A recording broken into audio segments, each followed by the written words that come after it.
Bam! Back at you. I'm going to kick this one off right away. Okay? Bam! Here we go. There's my microphone. I'm singing to you, baby.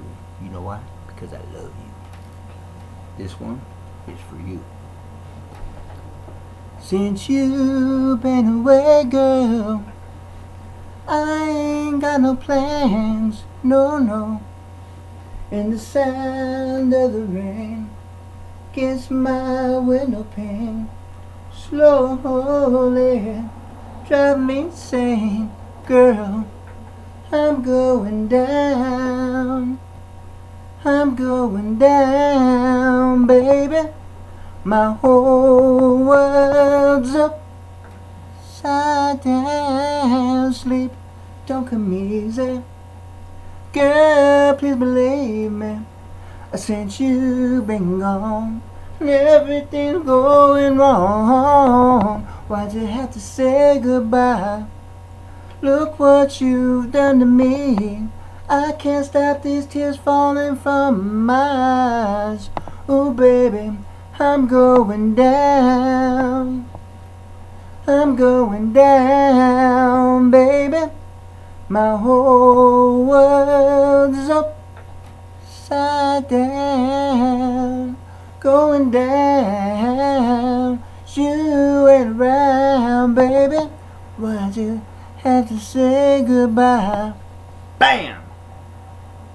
Now you know. Now you know. I told you. Don't let me sing to you. Don't let me sing to you. Okay, now let's get right to it. I'm going to tell you a little bit of stuff that I was going through when I first came down here to Nebraska.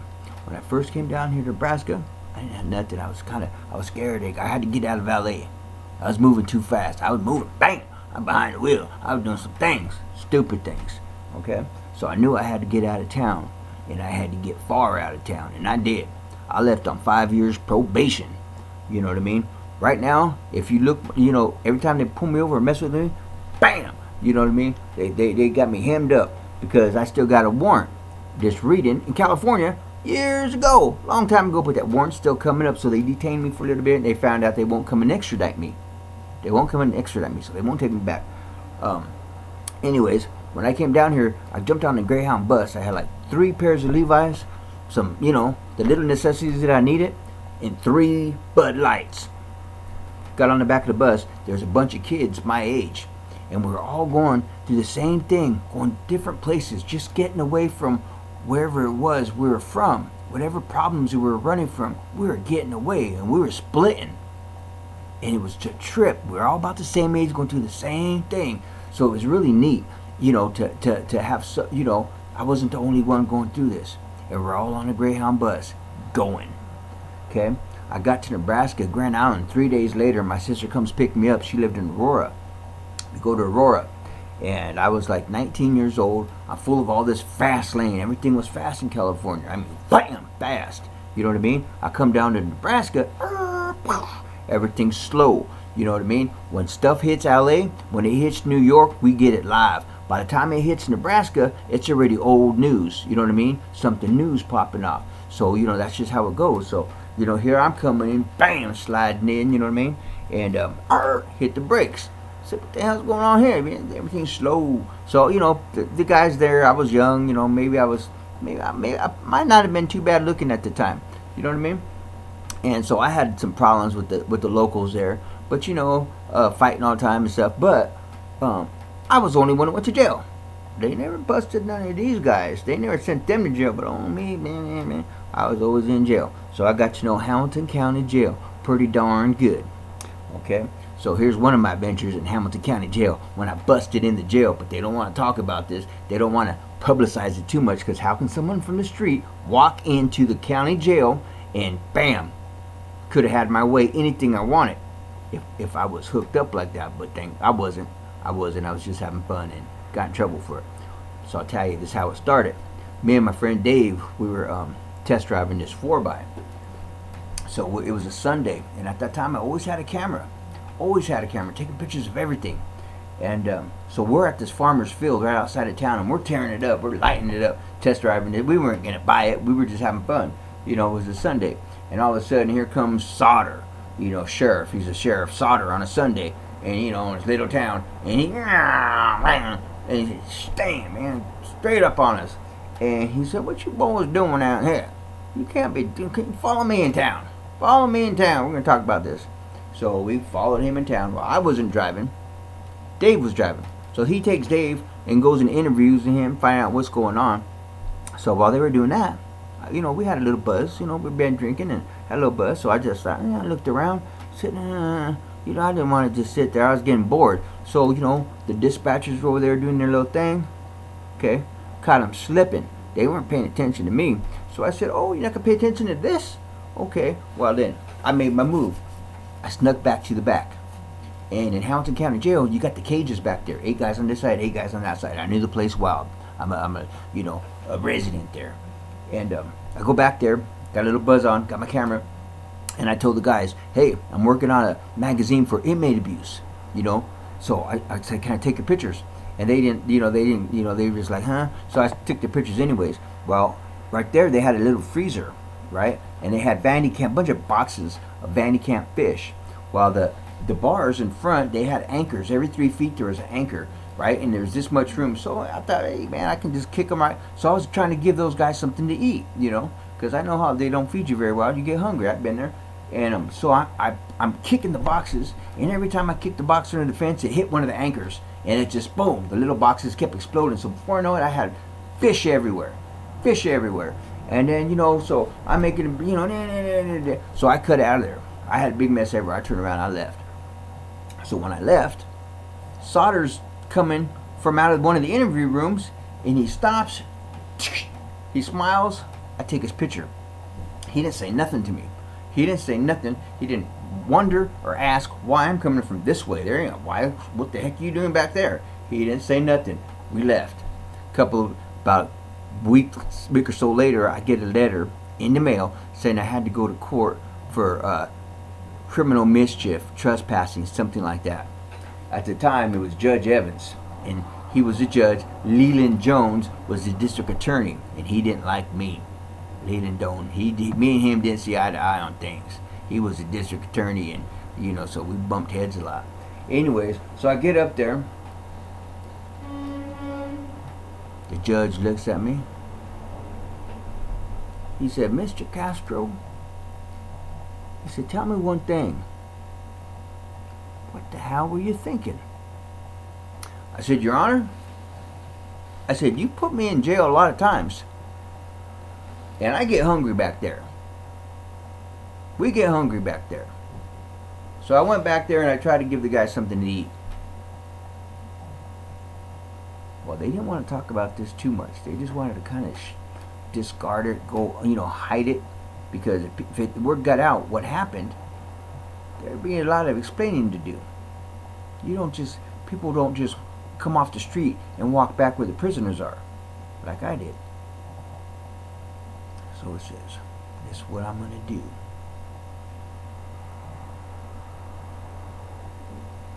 Two weeks in jail and restitution for the fish. So that's what happened in Hamilton County Jail. Pissed me off, man. But you know what I mean? They're still talking about it today. All these years later, they're still talking about it today. And because it was funny, but it was dumb, but it was funny. So that's what happened there. You know what I mean? I'm going to tell you something else that happened inside that jail. Inside that jail, I never read the Bible all the way through. A lot of stuff happened inside that jail. I was kind of, like I said, coming from California. It's vast. I really didn't have a relationship with the Lord. But I wanted one. I just didn't know how. I didn't have no one around me. Nobody in my circle. I don't think that there was nobody that cared about me enough. Or nobody that believed. Or that wanted to find out if it was real or not. But I did. I was young, and I would look outside. And I knew there was something there. I knew already that God was real. I just didn't have a relationship with him. So one time, I'm in jail, and the phone man comes in to fix these darn phones that kept messing up. And I started doing something stupid, and I did something, and the sheriff didn't like it. So he says, you know what? He threw me in the hole. So as I'm in the hole, he gave me a couple weeks in the hole. He allowed me to take a Bible. And I decided, I said, well, you know what? I've never read the Bible all the way through before. I'm going to read it. I'm going to read it all the way through, from top to beginning. Every day. That's all I did. When I woke up at 8, I started reading. And I was trying to, I wasn't the best reader or the fastest reader, so I was reading out loud. I read out loud, and you know how voices echo in the jail, bouncing off walls? So I'm way in the back, but I'm reading every day until I finish. I'm reading the Bible. And I'm reading every day I'm reading. And on the weekends, you got an old couple that comes in and makes the food. It's an old man, an old lady, and really nice people. But I liked when they came in because they fed you good. And it was an old lady. She really liked, she had boys, must have had boys, or she just had a heart. And she was like your grandma and your grandpa, right? But was as it was they were coming in on the weekends, and they heard me all Saturday. Every time they came in, breakfast, lunch, and dinner, I'm reading. After I'd eat and stuff and read so much, I'd go to bed. That's all I did. Okay, so it was a Sunday, and I'm reading again, and they came and said, "Can you do something for us?" And I'm like, well, sure. I mean, what? Yeah. What is it? And they said, will you pray with us? And I was like, yeah, I'll pray with you. So they wanted me to lead them out in a prayer, and I did. And they left, and I was so encouraged by that. That they asked me, someone behind bars that was in a cell, in the hole, and these were good people. They were good people. So I don't know what brought them to that point to come and ask me to lead them off in prayer. But it was so encouraging that I've never forgot it. And it must have been the Holy Presence must have been just filling the hallways, because anytime that you open up the book and you want to know the truth, if you're searching and you're reaching for the truth, the Lord's going to take your hand, and He's going to help you up, and He's going to guide you there. I didn't really know what was going on at the time, so I was just know that I was encouraged. I was really encouraged by that, and still to this day, I'm just so thankful and blessed that they would come and ask somebody like me to pray with them. And I tell people all the time about this little story here, and how it was beautiful. It was really neat. And then I read this book about the unseen presence.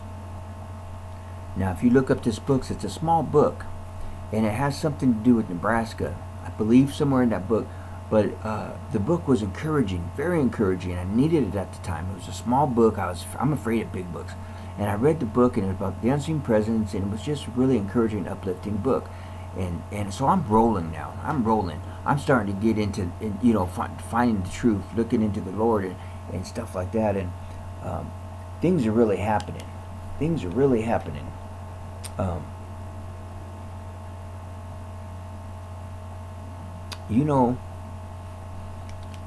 The Lord has His hands in everything. A lot of times, the judge and the district attorney, they said he's a bad apple. That Mr. Castro's a bad apple. And they threw me in jail.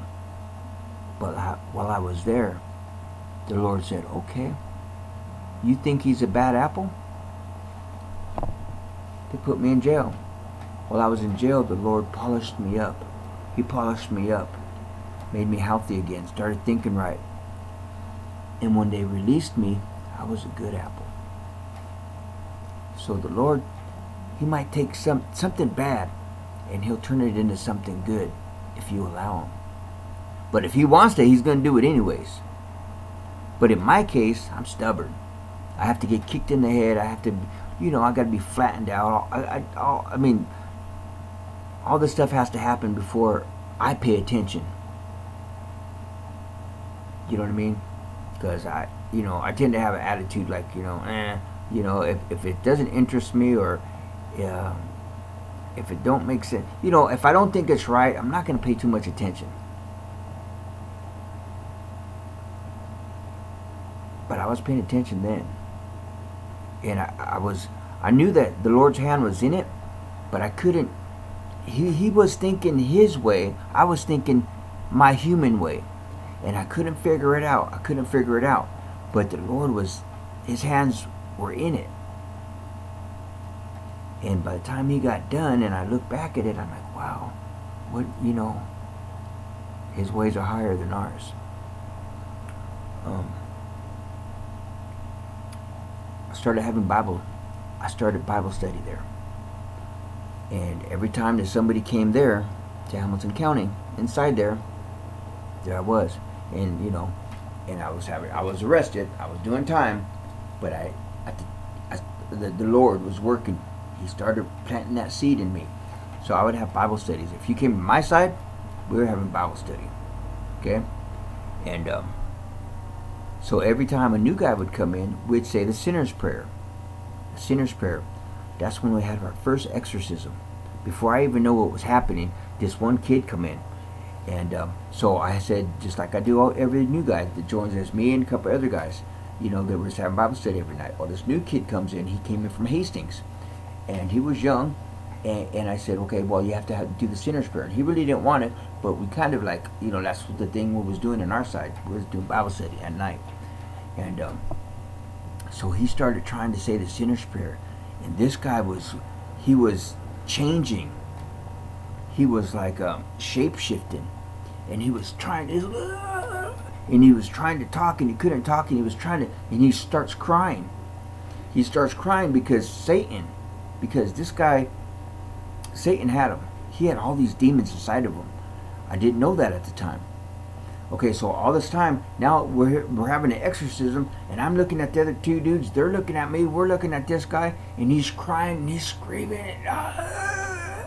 And it was an exorcism. The demons he was saying the sinner's prayer as best he could, but he wasn't able to. We weren't able to understand it, but it was happening. Later that night, we all went to bed. And this is when Satan came and sniffed me. I never had a dream like that before. I've never been so scared before. We're both on the bottom bunks. He's sleeping on the next bunks that way, but he's against the wall, so he's propped up, and he can see me. Go to bed. All of a sudden, I had this dream, and it wasn't a scary dream, but it was Satan. It was everything. It was just a perfect day, my dream. And then the world went in three pieces. It lifted up, and it went. Nothing scary about it, but it was the scariest dream. I can't explain it. And I screamed, and when I lifted up and I opened up my eyes, he was looking right at me. This man had demons in him, bad demons, and it doesn't sound like nothing really trippy. It don't even sound really excited, but it was real, and it was real scary.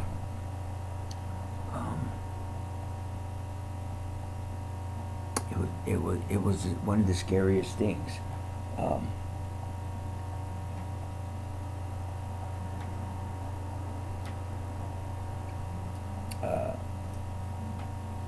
Let me see.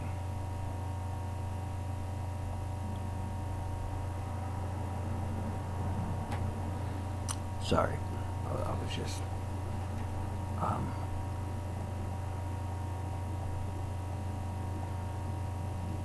I've been through a lot. But I was very protected. I've seen a lot of stuff in California. By the time I was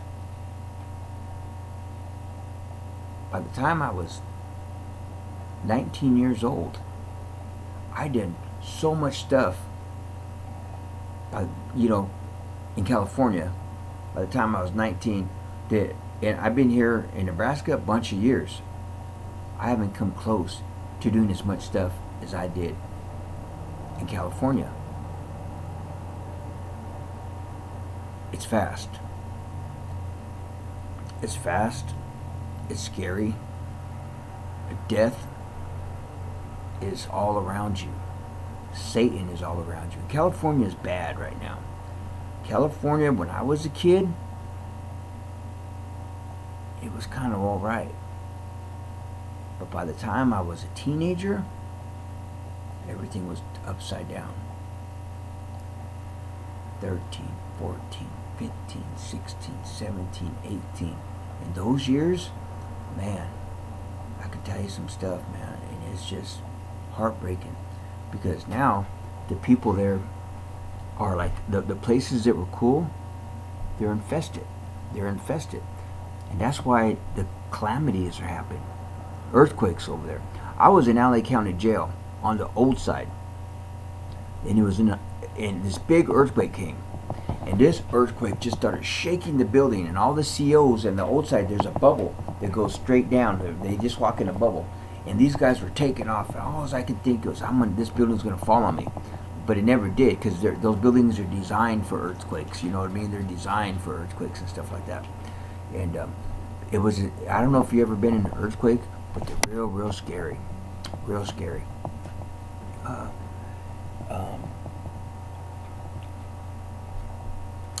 Another thing that happened to me in Hamilton County was there's a wall that separates the side, and on the top there's not a ceiling, it's a cage. It's a metal fence that you can, put your fingers through, and it covers it like that. So you can't get through, it's just a metal fence up there. But you could throw water over the wall, and you could throw salt and pepper. So when we'd be fighting with the guys on the other side, you know what I mean? We'd throw water, and we were throwing salt over, and we're just screaming and yelling. And, we still had Bible study, but we were still young, we were still stupid, still fighting, with the guys on their side of the cell, and ain't nothing to do all day long. So, one day I said, you know what? We're going to come through that wall. We're coming through that wall, except we're going to come through that wall in prayer.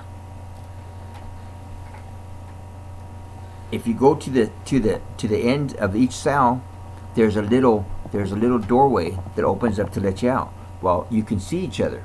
You can see each other from across the little door, right? That's the only way we can see each other.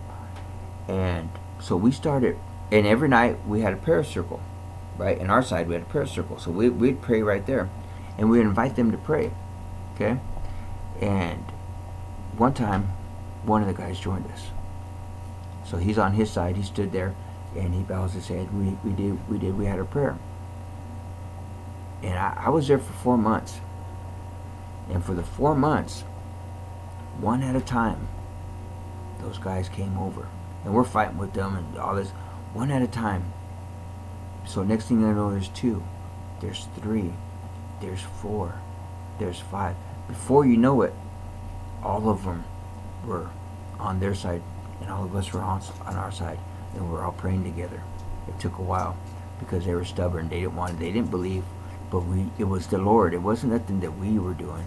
It was what the Lord was doing. He was showing His power, His holy power, His strength, His realness, how He loves everybody the same. The sun shines on everybody, not just some of us. He shines on everybody. He wants the best for all of us. I had a lot of crazy things happen in Aurora. A lot of stuff.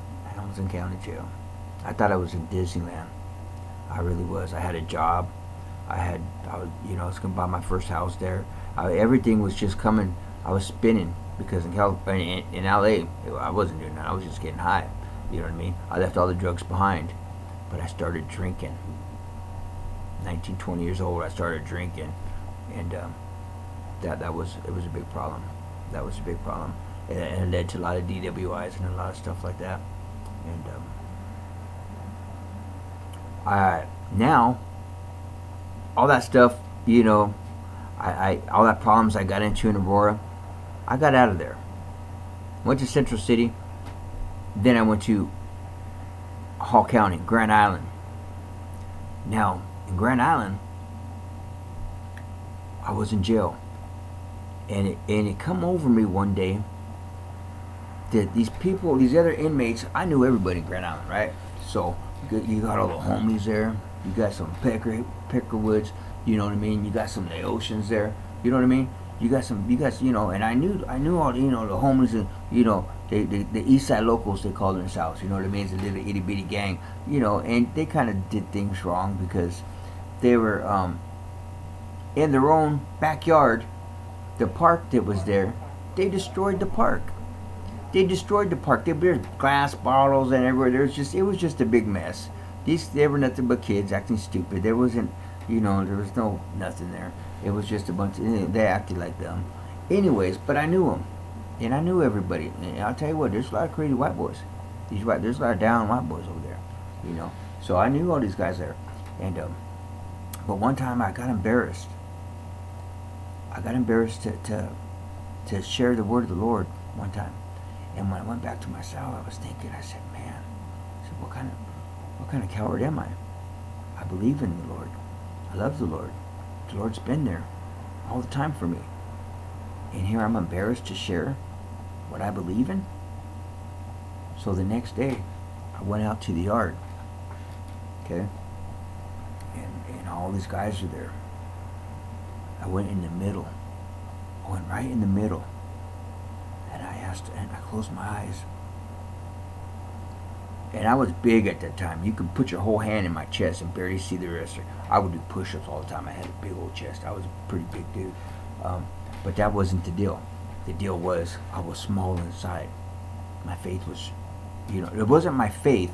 I was embarrassed. My pride. It was my pride. So I had to do this. I had to do this for the Lord, to let him know that I'm sorry and that I love him so much. And how could I be like that? So I prayed before I did. I said, Lord, please give me strength.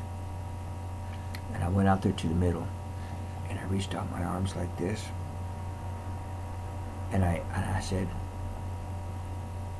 is there anyone that wants to say a prayer with me? And I bowed my head, and I closed my eyes, and I stood there, and they was all watching me. And all of a sudden, one of my homeboys, he came and grabbed my hand. He was the only one. I learned a lot from this guy. And anyways, we prayed. It was just me and him. The next thing I know, I'm praying with everybody. I got people today that come out of the WordWorks and say, Dennis, remember me? I'm saying, no. And he said, remember we used to do Bible study? Remember you used to do Bible? And oh, yeah. And then the next year, someone else will, hey, Dennis, remember me? These people remember. They remember because they were discouraged, and they were lonely, and they were hurting, and they were in jail. And the only hope, the only truth that they recognized was some little Scandinavian, Norwegian, Mexican talking about the Lord. But it wasn't what I was doing, it was what the Lord was doing through me. These guys never forgot that. And they will come and they'll tell you, hey, ever since then, and the Lord, I was able to plant seeds. And it was not too long ago, just the other day, another guy comes over there and says, Dennis, remember me? And I'm looking at him and I said, no. And he said, and yeah, I remembered after he told me who he was. His name was Jake. And he told me that, he goes, ever since then, I've had a relationship with the Lord. So the Lord was real powerful working through me.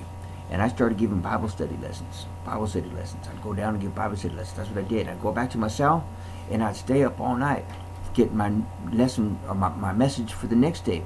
One day I was in there, and I'll tell you what, the room started spinning. I was like on a high, and I was doing this. All of a sudden, I'm like, everything was floating around me, and it was the presence of the Lord. And I had this smile on my face for a long time. I couldn't. And I'm sitting there by myself, and I'm smiling and everything. And there's the presence of the Lord come over me, and it was like getting a big hug from the Lord. And then it took a long time for that presence to leave.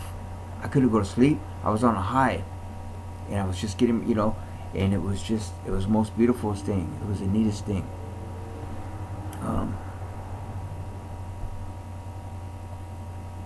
It was just The Lord works through us.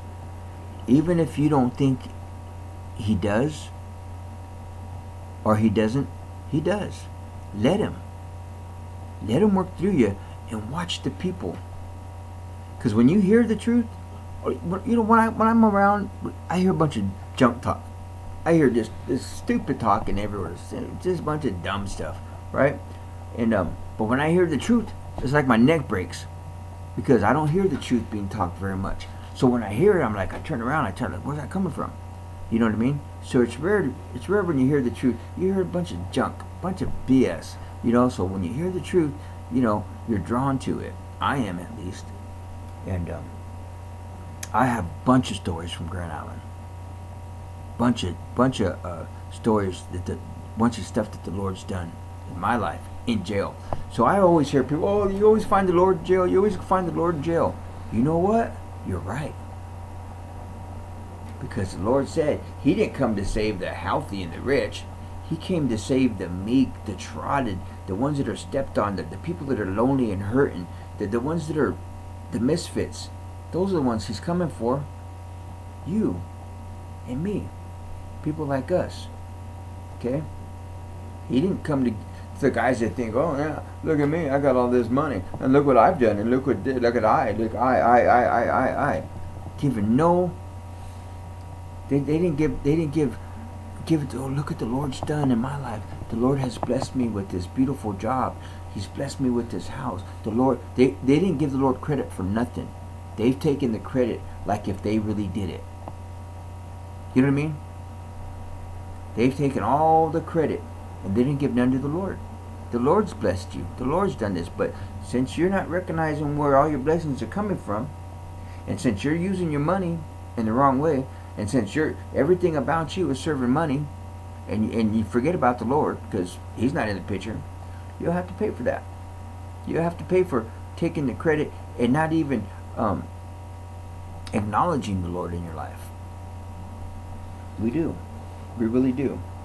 I have a lot of stories like that. I have a lot of inspirational stories, you know, beautiful stories. And I wasn't really going nowhere with this video. I just wanted to say hello, give you a shout out, and sing to you, let you know I love you.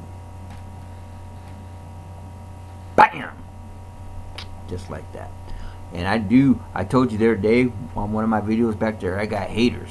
I got these haters, bam, trying to throttle me down, trying to shut me up. Look it. Why you want to shut me up? Why you want to throttle me down? I got family members that I love. I got children I love.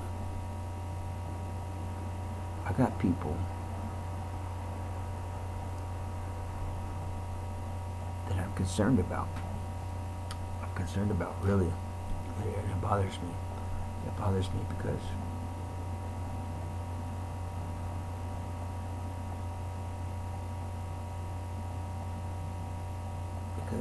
you don't ever want to love someone so much more, and you see him going the wrong way. You see him going the wrong way. You see that they're influenced by someone that they love, and they're influenced in the wrong way. And when you, me, or you are trying to do things different, but you're telling them the truth. You're telling them the truth. You're telling them about how real God is, and how He loves you and me so much that He died for us. And then you're trying to, but you're getting this resistance. You're getting this resistance from the people that you love, and all of a sudden they're talking real bad about you. Really dirty words. Not honest with who they are and what they've done, but they're pointing fingers at you. They're saying, you did this, and you're right. I did do that, and I admit it. The thing is, you were right there with me, and you can admit it. So you're pointing fingers at me, and I'm saying, you're right. I did that, and I'm sorry. I'm sorry for that. If I could change things, I would. But all I can tell you today is I'm sorry. I love you still. No matter what you do to me, no matter what you say to me, I love you. I'm always going to love you. You always have a special place in my heart. Always will. No one can ever take that from me. So you might hate me. You might say bad things about me. And you might not be able to tell the truth sometimes. But I know. And you know. So it kind of bothers me when you're always getting talked down to, when they're always pointing fingers at you, and the ones that are doing it are right there the whole time, pretending like they weren't there, like they didn't know nothing about it, like they had no part of it. Shame on you. Shame on you for commenting on me, for coming to my space and calling me a liar when you're the liar, when you're the one that can't come clean. Okay? Now I'm not judging you for that. I'm not even, hey, you were right there with me. So I'm not saying nothing to you about it. We were both young and we were dumb. We were doing stupid stuff. It's over. It's in the past. We learned from it. And we can share our hurts and our problems and our addictions and our recovery with other people. We can show them how we got out of it. But you are still in your addiction. And what I mean by that is you don't have to be doing drugs. But if you hold on to the lie, if you hold on to this seed of deceit, because what you're doing is deceiving. When you're sitting there deceiving children, friends, or whoever will listen to you, and acting like you don't know nothing. How dare you? I'll get a restraining order on you. Are you serious? I don't even come around you. I don't even talk to you. I'm not even in the same town you are. So if you want to get a restraining order, bam, on this, go ahead and waste your time, baby. But check this out. I love you. I don't care what you think. I don't care what you say. I love you. I'm always gonna love you. Okay? So try to put that, whatever you got, get it away from you. It's not good for you. It's not good for you. And stop screaming and stop hollering at me. Stop sending me dirty messages. You know what I mean? I mean, you're the one that's not being real. Okay? So that's why it doesn't bother me. That's why it don't bother me when you say, oh, I'll get a restraining order you. For what? I'm not even around you. That's stupid. Go ahead, get a restraining on me. What? Get a restraining on me when I don't even come around? I don't even talk to you? I haven't talked to you for years? So what's that going to do? Make you feel good? You're going to prove something to the people you've been lying to? Oh, look, I got a restraining order on him. Because he's telling the truth. You got a restraining order on me for telling the truth. God bless you. God bless you.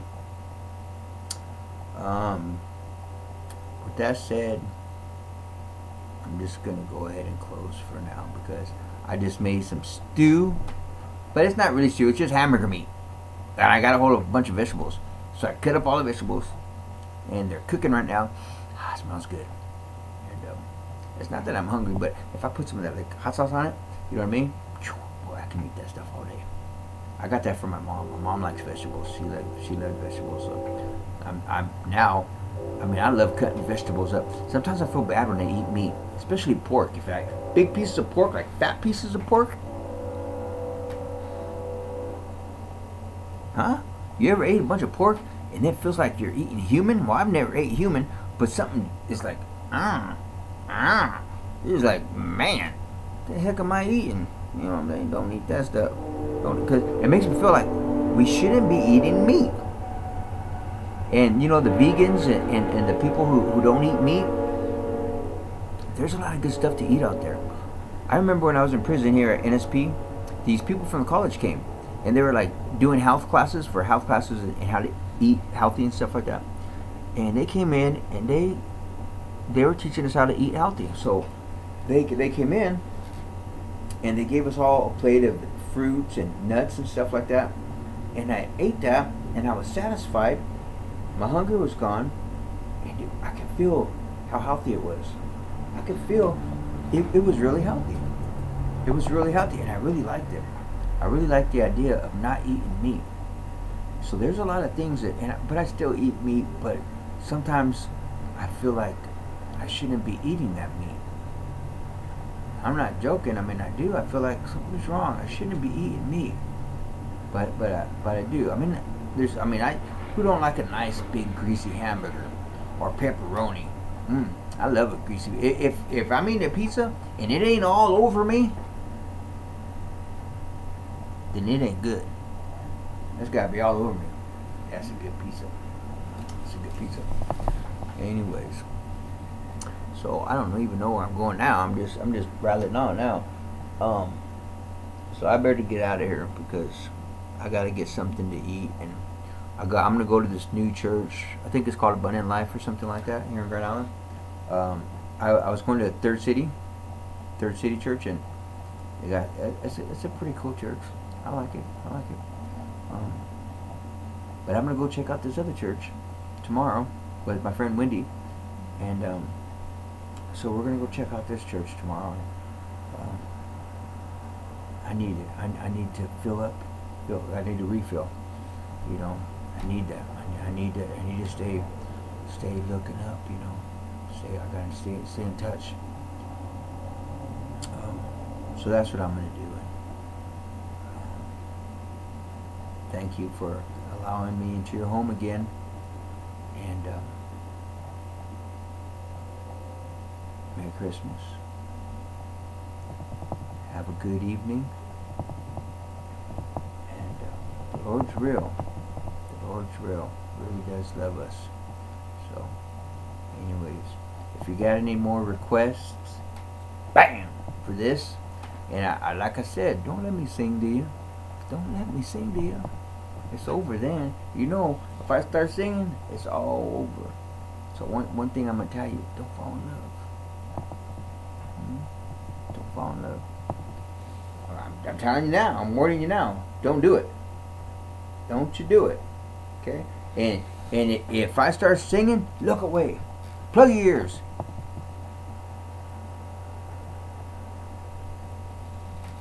Bam! Just like that, you're hooked. Okay, so don't say I didn't warn you.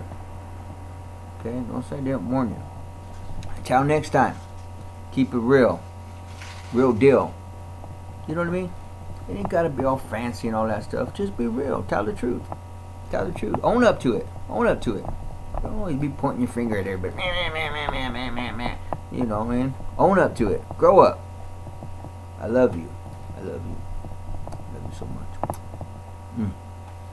Dang, I miss you. I miss you a lot. Anyways, until next time, God bless you, and